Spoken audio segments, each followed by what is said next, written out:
Todo dolor, si no se lo rechaza, induce una transformación. Trastoca nuestro sentido de identidad, nuestra relación con los otros y con el mundo. Te lo voy a decir. El dolor nos obliga a eso que no queremos hacer, prestar atención. A veces es el último recurso para volver a anclar el ser en el cuerpo. No vamos a glorificar el dolor, pero sí a correrlo del lugar en el que la época quiere ubicarlo, como un error, un obstáculo, una interrupción innecesaria. Recuperarlo como condición de existencia, porque, mal que nos pese, a través del dolor hay un camino y también hay belleza. La intolerancia contemporánea al dolor no es algo natural, es histórica y cultural. Hubo tiempos y culturas enteras donde el sufrimiento no era un escándalo, era parte del mundo, tenía lenguaje y lugar. El dolor, cuando está inscripto en un marco simbólico, ya sea religioso, filosófico, ritual, comunitario, pierde su absurdo y su soledad. Es decir, que cuando el dolor tiene horizonte, no nos deja despojados de sentido. Pero en nuestra cultura, la cultura del me gusta, lo que incomoda se descarta. En la lógica del rendimiento y la optimización personal, el bienestar es obligatorio. La consigna implícita parece ser no te detengas, no sientas, seguí funcionando. Y si algo duele, anestesialo. Para eso tenemos de todo al alcance de la mano. El mercado nos vende experiencias para sentirnos vivos, pero perdimos la capacidad de sentir sin que eso sea vivido como una amenaza o un hecho perturbador. Sin embargo, el dolor no se deja domesticar. Cuando aparece, desordena. Quita el dominio que creíamos tener, esa fantasía de control. Recuerda que somos finitos. El dolor no se recorta solo en eso que duele, absorbe nuestra vida entera. Si se vuelve crónico, reorganiza la identidad. Hay personas que en el dolor crónico dejan de reconocerse en el cuerpo que habitan y ese extrañamiento arrasa el ánimo, el deseo, el trabajo, los vínculos, el sueño. Y la vida empieza a girar alrededor del dolor y todo se pone en jaque. A veces lo que más duele no es el dolor en sí, sino lo que el dolor se lleva puesto.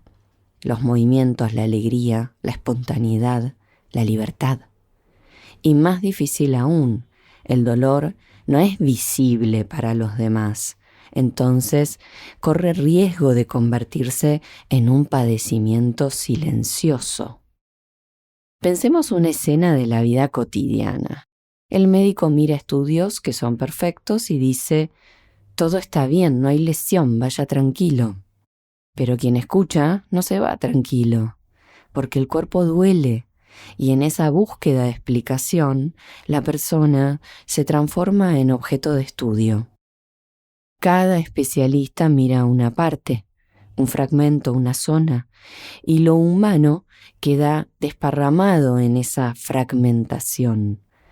Nadie sale indemne de ese recorrido, sobre todo cuando aparece la sospecha de exageración, la desconfianza. No es para tanto.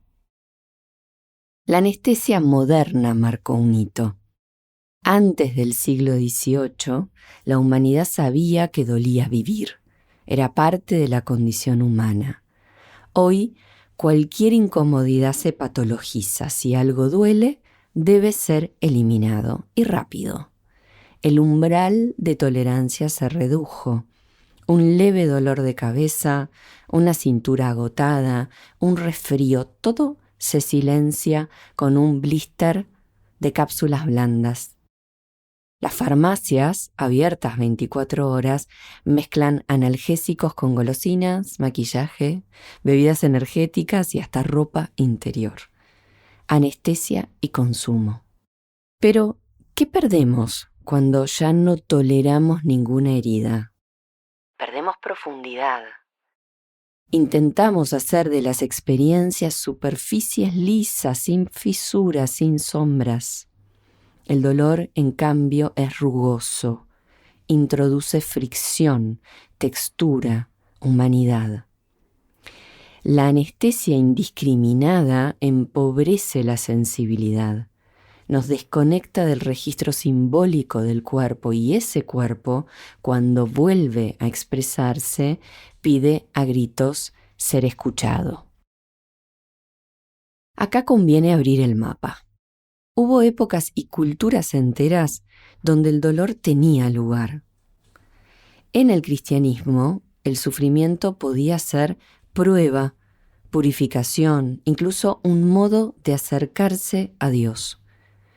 Cristo en la cruz convierte el dolor en lenguaje. Lo que hiere no es solo daño, es significado, redención, comunidad. En el Islam, por su parte, el dolor no se glorifica, pero se vive como una prueba del destino. Paciencia, fe, plegaria, comunidad. El sufrimiento no es absurdo, es tránsito. En el budismo, el dolor es una parte constitutiva de la existencia, no como castigo, sino como lucidez. La práctica invita a transformar la relación con el dolor, no a eliminarlo a cualquier precio. En la medicina china, por ejemplo, o el taoísmo, el dolor no es enemigo, es señal de desequilibrio, no se lo calla, se lo escucha. Se trabaja para restaurar la armonía. En todas estas cosmovisiones, el dolor está acompañado por símbolos, palabras, ritos, otros. No es vergüenza ni fracaso. La modernidad lo expulsó de esos sentidos y lo dejó solo en el territorio de lo técnico, lo volvió mudo, inútil, un error. Y cuando el dolor pierde el lenguaje, el sujeto queda solo con un cuerpo que duele. Tal vez por eso duele más hoy, no porque el dolor sea mayor, sino porque se quedó sin mundo donde alojarlo. Y aparece la paradoja contemporánea. Por un lado, una cultura que quiere borrar el dolor, por el otro, discursos que lo vuelven culpa personal. En ciertos ámbitos de autoayuda, por ejemplo, se propone que todo síntoma tiene un mensaje, que el cuerpo pasa factura, que castiga, que reprocha. Pero convertir el dolor en mensaje moral es cruel, porque culpa al enfermo y lo deja solo con su padecimiento. El dolor se vuelve intolerable cuando no encuentra palabra ni dirección. Cuando uno se disuelve en su tormenta, sin un otro que reciba, limite y devuelva algo de forma, se vuelve difícil, nada más cruel que decirle a quien sufre que le falta voluntad o entendimiento. Nada más violento que vender respuestas universales. No todo síntoma habla. No todo malestar significa algo traducible. A veces el dolor solo insiste y aún así hay algo que podemos hacer. Estar. Alojarlo sin exigir explicación. Permitir que exista sin convertirlo en vergüenza ni destino. Tenemos que tolerar no saberlo todo. Muchas veces el dolor no se alivia solo con fármacos. No se trata de explicar ni de resolver, pero sí se trata de acompañar. En el dolor hay algo que solo se abre cuando hay un otro al lado, alguien que escucha, que sostiene, que habilita la palabra cuando la palabra no alcanza. El dolor se vuelve insoportable cuando se vive en soledad. A veces no podemos curar a quien sufre, pero sí estar, y eso, aunque parezca poco, es decisivo. La palabra, cuando aparece con cuidado, también es cuerpo. No cura mágicamente, pero sí alivia. No elimina el dolor, pero lo vuelve habitable. Porque cuando el dolor se vuelve indecible, es clave que haya alguien que escuche. Por otra parte, el dolor no es solo lo que nos pasa, también es lo que hacemos con eso que nos pasa. Sin saberlo, somos artesanos de la experiencia, no porque el dolor enseñe siempre algo revelador, pero porque nos enfrenta a decisiones mínimas que marcan una diferencia. Podemos retirarnos o pedir ayuda, anestesiarnos o escuchar, aislarnos o buscar refugio, apagarnos o buscar una palabra. Me resisto a capturar el malestar dentro de recetas fáciles. Alojar el dolor implica soportar su opacidad sin convertirlo en promesa de plenitud o iluminación automática. No hay voluntad todopoderosa, no hay técnica infalible. No hay si entendés te curás.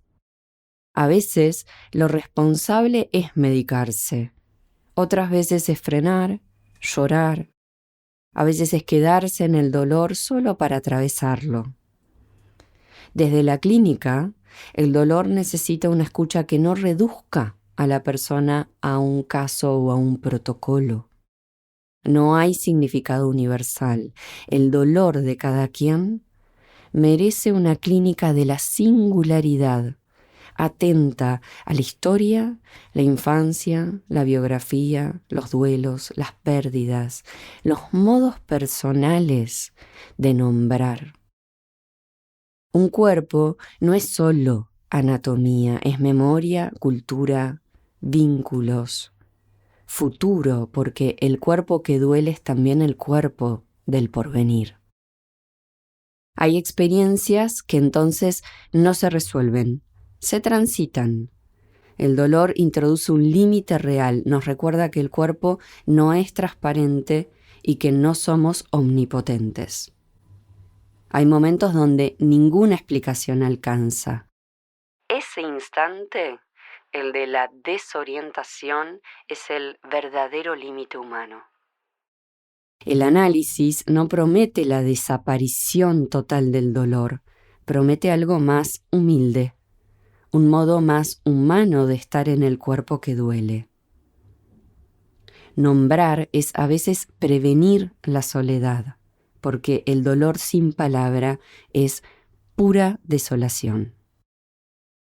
En el ruido de la vida contemporánea tenemos que aprender a escuchar el cuerpo. No somos máquinas invencibles, somos cuerpos atravesados por el tiempo, el deseo, la fragilidad, la pérdida, la enfermedad, la finitud.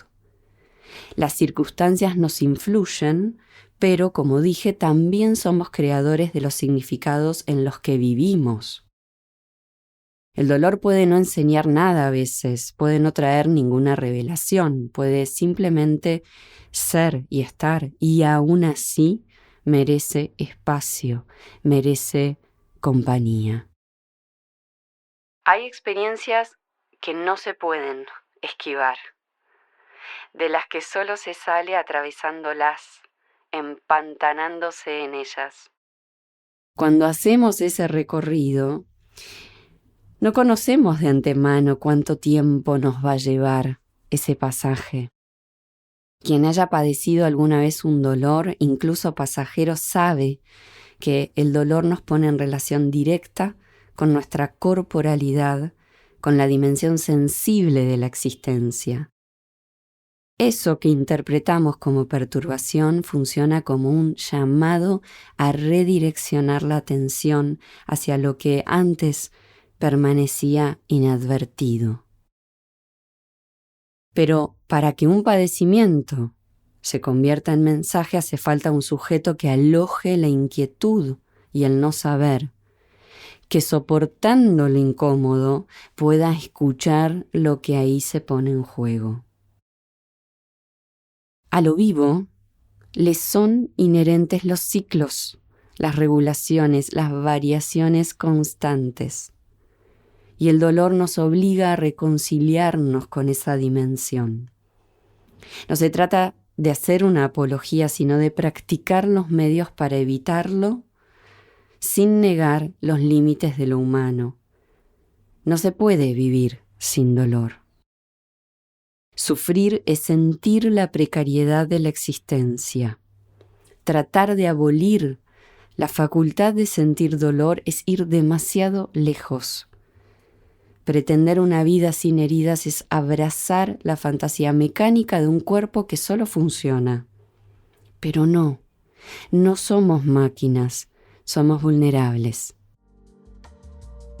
Es por esto que hay que abarcar esa relación íntima con el dolor que remite a una singularidad. Apuntar a una clínica que construya un saber alrededor de esas zonas opacas de la existencia, que elabore un sentido posible para transitar el malestar y convivir también con lo que no anda.